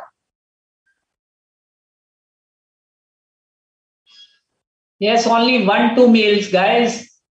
My request to you is do not read the answer and just write what you feel is appropriate, keeping in view the discussion we had.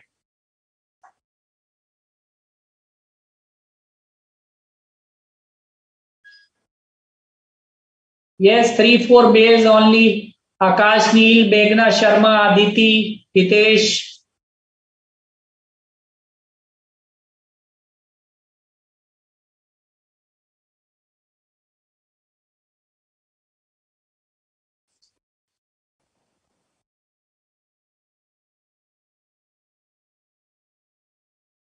Yes.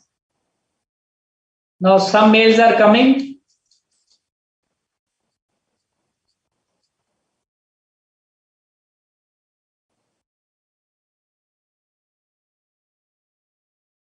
Now, students, as we have already discussed that an auditor conducting an audit in accordance with essays is responsible for obtaining reasonable assurance that financial statements are as a whole or free from material misstatements. So the approach of CEO is incorrect because due to inherent limitations of audit, there is an audit risk.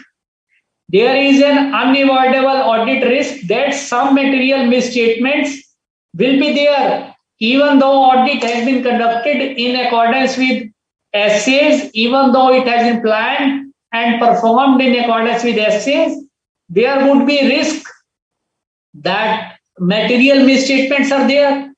So the only thing which is in the auditor's hand is to maintain an attitude of professional skepticism, of being alert throughout the audit and to carry out the audit as is required in essays. So if he carries out the audit in accordance with the essays, normally he would be able to find out errors and frauds, because all audit procedures are designed in such a way so as to dig out those things. But if some management or some employees are too clever, or if they have formed such carefully laid out schemes to befool the auditor, to deceive the auditor, okay, then auditor cannot do anything about it. Okay, so to say so that audit has been conducted by the chartered accountant and there would be no errors or frauds in the audited financial statements would be a fallacy. Okay, so this approach is not correct. This approach is not correct. Auditor conducting an audit in accordance with essays is responsible only for obtaining reasonable assurance. So all the concepts which we had learned in our chapter 1, these are again reported here. Okay.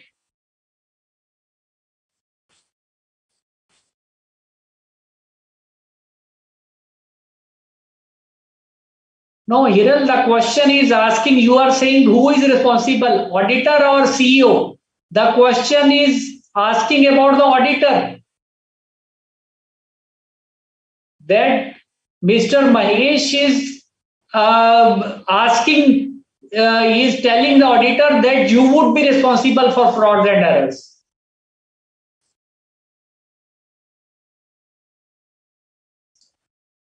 Now, also study this question box item. Now, again, my request to you guys is do not see the answer. Do not see the answer. Just after reading this statement, just send your mails. What should be the answer? Now, after completion of the audit of a company, a fraud was detected. Now, the audit has been completed. The auditor has given the report. A fraud was detected. The management of the company alleged that there is failure on the part of auditor to detect fraud, and that auditor would be responsible for not detecting fraud in the company. Is it true? What should be the approach here?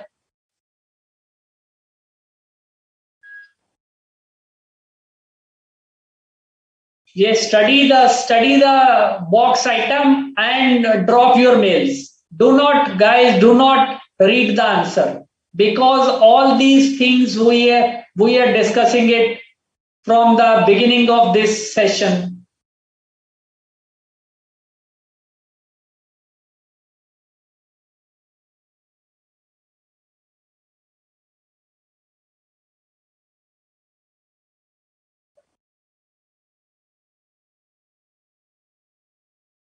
Yes, only 2-3 mails. Ayush Agarwal, Madili Ruchita. What about other guys?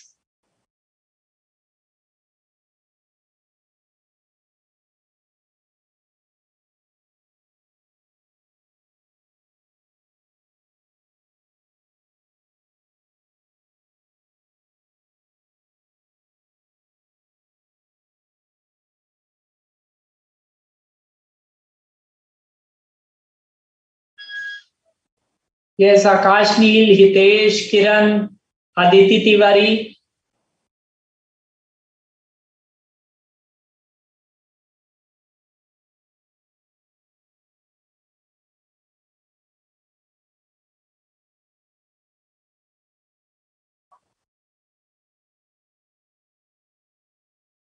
Vatina Bindu. Yes. Guys, again, here in this case also, you have to write the same thing. You have to frame your answer in such a way that if the auditor can show that he had exercised due professional care and skill, that he had carried, that if he can show, if he can prove that the audit was carried out in accordance with the standards on auditing, then he would not be responsible. But however, if he fails to show that audit was not carried out in accordance with standards on auditing, or he carried out the audit recklessly, carelessly, without applying the audit procedures which he was required to follow, without making the inquiries which he was required to make, then obviously he would be responsible. Okay, so what is the answer here in your module? Let us see.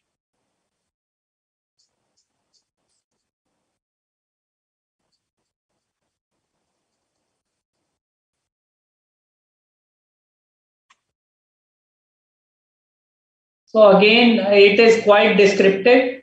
So we will come to the main point. So here is the main point. The subsequent discovery of material misstatement of financial information resulting from fraud or error during the period covered by auditor report does not in itself indicate that whether the auditor has adhered to the basic principles governing the audit. The question whether the auditor has followed the basic principles, that he has carried out the work with skills and competence, he has maintained proper documentation, he has carried out proper audit procedures, he has carried out substantive detailed checking. So it is determined by what is the adequacy of the procedures taken in this behalf. So the liability for the auditor exists. Now this is very important.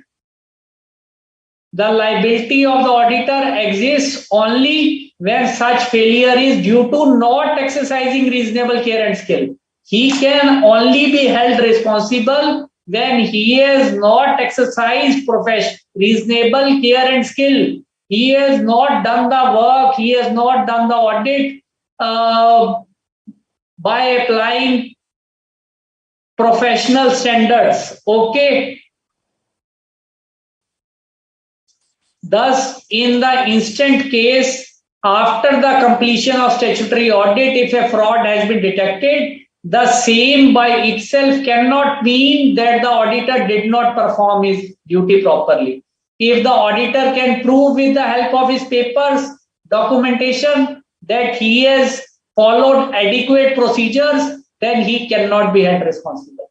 So again, guys, here you understand what is the importance of audit documentation. Again, now try to link it with chapter 3. Now, we had discussed in chapter 3 audit documentation and audit evidence. What are the benefits of audit documentation? So now you understand, now you can correlate that what is the benefit of audit documentation, how important it is for the auditor to maintain his working papers, because subsequently something wrong happens, subsequently something wrong goes, then he has to prove that he has carried out the audit by employing his professional skill, his professional competence, and he carried out the audit in accordance with standards on auditing. He did all those things which were necessary for carrying out the audit, but even then fraud has been detected, then he is not responsible. But if he is not able to prove these things, if he is not able to show convincingly that he carried out his work diligently in accordance with the standards on auditing, then he would be held responsible.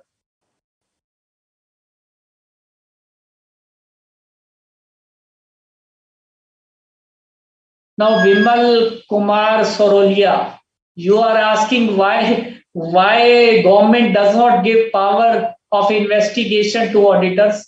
So, investigation is a separate field. So, this is also a new emerging area, Vimal. Now, there is a concept of forensic audit these days gaining ground. You would be studying about forensic audit in your final class classes of auditing. So a forensic audit is carried out to detect, particularly to detect frauds, and they collect, forensic auditors collect audit evidence methodically, and this audit in a form which is admissible in a court of law as an evidence. So, and the courts of law also rely upon the reports of forensic auditors.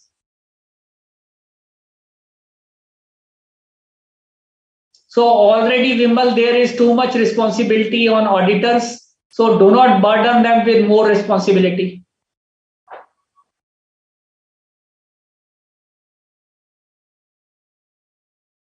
Now, Hiral, you are asking, explain second last para again. So this para, you are asking, Hiral, the subsequent discovery of material misstatement. Please confirm, Hiral. Is this para you are asking the subsequent discovery of material misstatement? Please drop your mail, Hiral. Is this para you are asking me to explain again, or you are asking about something else? Please be quick, Hiral. We cannot hold the whole class. Yes. So yes, Hiral, it only states that the accounts have been audited, the auditor has given the report, and there is some fraud is detected afterwards the report has been submitted. So this is the meaning of subsequent discovery of material misstatement resulting from fraud or error. So it doesn't mean that auditor has not carried out his audit in accordance with the standards on auditing or principles governing the audit. It doesn't mean merely because fraud is discovered, we cannot blame the auditor. That fraud has been discovered, what work you have done. So it cannot be like this. So if the auditor has to show with the required documentation that he has performed his work with due care, skill, and diligence, and that he remained alert throughout the audit. He applied all the procedures which were required to be applied in accordance with standards on auditing. He also maintained all the working papers. He also maintained all the documentation to prove his point of view, to prove that he has in fact performed the work professionally. Okay, so these things he have to show. Now, if he can convincingly show these things, then he would not be liable. But if he is not able to prove, then he would be liable. Now,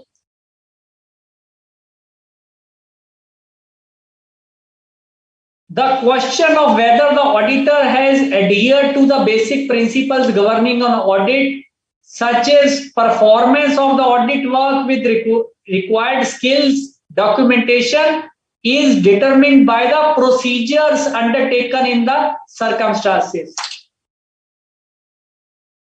Say कि auditor ने अपने काम ठीक तरह से किया है या नहीं, जी उस बात पे डिपेंड करेगा कि उसने कितनी, कैसे सर्कमस्टांसेस हैं और उस सर्कमस्टांसेस में उसने कितनी चेकिंग की. So like every situation might be different. So what were the circumstances? So depending upon those circumstances, what does the essay say about it? And whether in those circumstances some audit procedure was required to be followed by the auditor, and whether the auditor has followed that procedure or not. Okay. So is it clear to you, Hiral?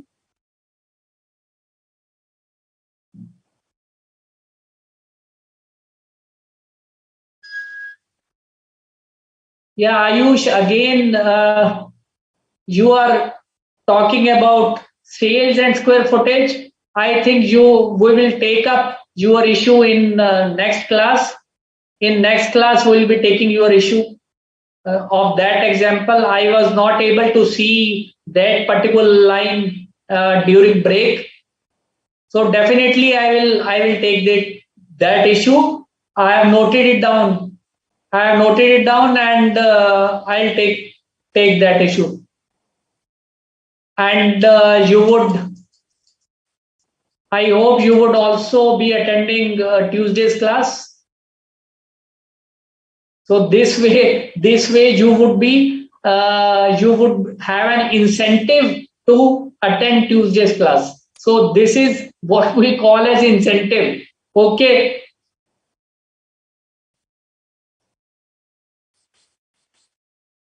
So Karthik is saying, sir, please sum up what we have learned till now. Yes, Karthik, we can sum up. Yes. So students, we have learned today that fraud is an intentional act. Number one, it is an intentional act committed by one or more persons. Now these persons can be what these can be management, these can be from those charged with governance, these can be employees, these can be third parties. Okay. And fraud involves deception. It involves deception. Deception means making somebody believe that something is true, whereas in fact it is false or it is invalid. And to do what? What should be the outcome of that? To gain some unjust or illegal advantage. So that is fraud. And fraud, we have learned that it can take two forms. One is fraudulent financial reporting and another is misappropriation of assets. Now, why somebody would commit fraud? We have studied it that there are three broad reasons. There are three broad categories. Number one is incentives or pressure. Okay. Number two is, what was number two? It was rationalization of some acts, rationalization of attitude of dishonesty. Okay. And what was number three? Third was a perceived opportunity to commit fraud. So we have done three broad reasons. One was there is an incentive or pressure to commit fraudulent financial reporting, or there is some perceived opportunity. Somebody feels that opportunity exists and he would not be caught by the control systems. He can override the controls. And third point is the attitude of rationalizing every dishonest thing. You can understand it that way. Okay. So we have also learned how fraudulent financial reporting can take place and what are the motives behind fraudulent financial reporting. It might be done to lower the taxes, okay, or it might be done to say if a company doesn't want to pay the dividend, so it might want to lower its profits, okay, or vice versa. Similarly, we have also learned that how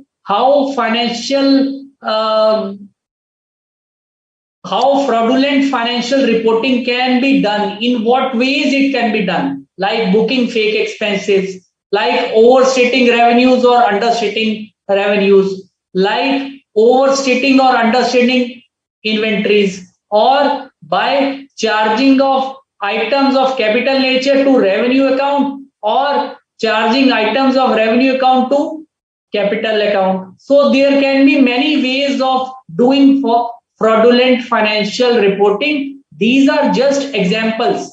It is not that there are not some other ways. There can be several ways.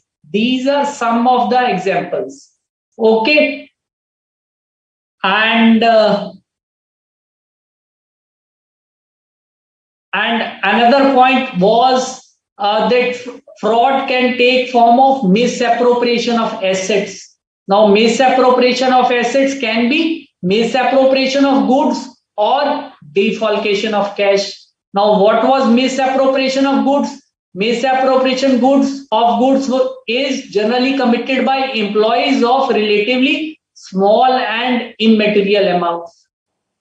And what about defalcation of cash? We had learned that defalcation of cash can be done by inflating cash payments or by suppressing cash receipts. We had also seen how teaming and lading can be an important method in suppressing cash receipts, where the cash receipts are suppressed and amount received from one person is misappropriated and amount received from somebody else is credited in his accounts, and a cycle goes on like this.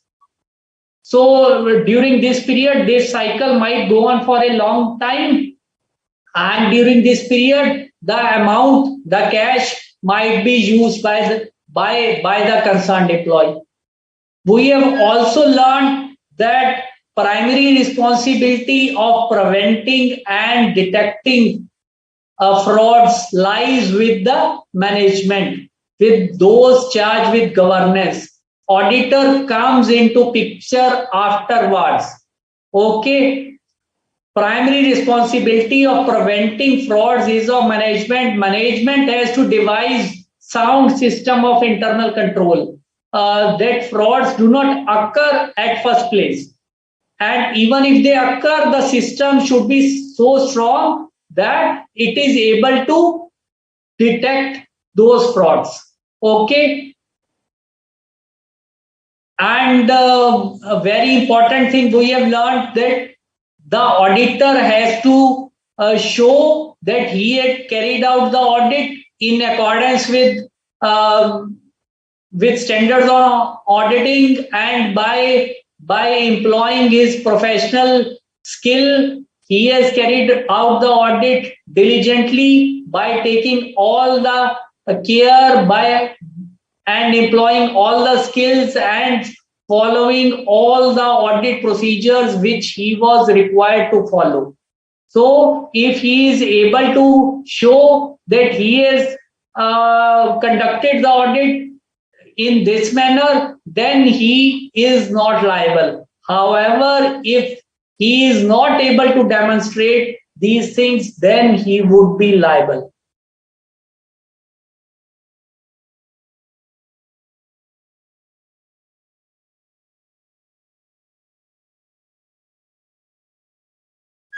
So I think, guys, it should be clear to you. And before we close, there is a query from Aditi. She is asking, please tell para 3 of page 5.8. So we shall be quickly seeing para 3 of page 5.8. Yes, Aditi, you are asking about manipulating wage rolls. It means that when wage sheets are prepared, when payrolls are prepared, now some employees are putting dummy names or dummy workers, the workers which are not existing, and cash is shown to have been paid to them. In fact, cash has not been paid to those workers, but the employees have misappropriated that cash by inflating the cash payment. They have shown that cash was paid to workers as payment of wages. In fact, these were dummy workers, and they showed payment of cash to them and misappropriated the cash amount. Okay, is it clear? Yes, Hiral, you are asking, thanks for summary of the lecture. Can we write answer in point form rather than in paragraph? Hiral, I am again telling you that nature of questions being asked in your exams is such that you have to be very specific. You have to be to the point. Now, whether you write in the para form or in the in the point form, it depends on the question. It depends on the how the question is framed. And in any case, you do not have to write a story, because in 3 marks, 4 marks question, there is no room for you to write a story. The kind of discussion we are having, these are meant to increase your level of understanding in a simple and easy language, so that when you learn the things, when you remember from your module, you can do it easily and without straining your nerves. Okay, so there is no bar in the paper that you cannot write in point forms, but obviously you have to read the question, and if you feel that it is to be written in point form, so start the question with 1-2 lines, and then if there are some important points, you can write as 1, 2, 3, 4. That's all. Okay. Is it okay, Hiral?